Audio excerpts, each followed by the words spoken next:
Hello বন্ধুরা, সবাইকে আসসালামু আলাইকুম। আশা করছি সকলে ভালো আছেন। আপনি যদি আপনার ফেস দিয়ে এরকম মজার মজার স্টিকার বানিয়ে বন্ধুদের সাথে মজার সহিত চ্যাটিং করতে চান, তাহলে এই ভিডিওটা আপনার জন্য। আপনি দেখতে পাচ্ছেন আমার ফেস দিয়ে কিন্তু অনেকগুলো স্টিকার অলরেডি তৈরি করা আছে। আমি যদি আমার বন্ধুদের সাথে আমার তৈরি করা এই স্টিকারগুলো দিয়ে তাদের সাথে চ্যাটিং করি, তাহলে তারা কিন্তু অনেকটাই মজা পাবে। এখানে দেখতে পাচ্ছেন আমার পিকচার দিয়ে অনেকগুলো স্টিকার কিন্তু অলরেডি তৈরি করা আছে। এটা কিন্তু খুবই মজার। আপনারা যদি এরকম কাজগুলো করতে চান, কিভাবে করবেন সেটাই দেখাচ্ছি এখন। বন্ধুরা, প্রথমে আপনার প্লে স্টোরে চলে আসবেন। এখানে বাবুল এআই কিবোর্ড লিখে সার্চ করবেন, দেন এটাকে ওপেন করবেন। ওপেন করার পর আপনার সামনে এরকম অপশন চলে আসবে, বাট পারমিশনগুলোকে অ্যালাউ করে দেবেন।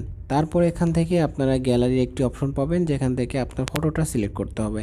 এই গ্যালারিতে ক্লিক করবেন, দেন আপনার যে কোনো ফটো যেটা আপনি এখানে দিতে চাচ্ছেন সেই ফটোটাকে এখান থেকে সিলেক্ট করবেন। আমি এখান থেকে আমার এই ফটোটা যদি আবার সিলেক্ট করে দিই, তাহলে এরকম একটি অপশন চাবে। দেন এখান থেকে টিকমার্কে ক্লিক করলাম। পুরুষ নাকি মহিলা সেটা সিলেক্ট করবেন। আপনি এখানে সিলেক্ট করবেন, তারপর আপনার বয়সটাকে সিলেক্ট করবেন। দেখতে পাবেন আপনার মাথাটা কিন্তু অলরেডি এখানে সেট হয়ে গেছে।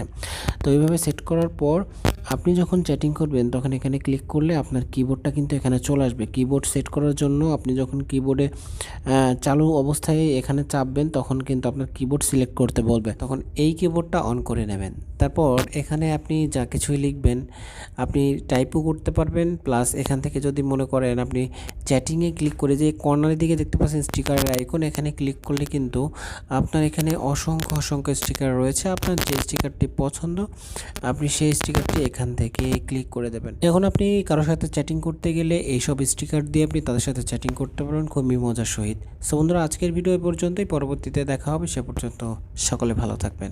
আসসালামু আলাইকুম।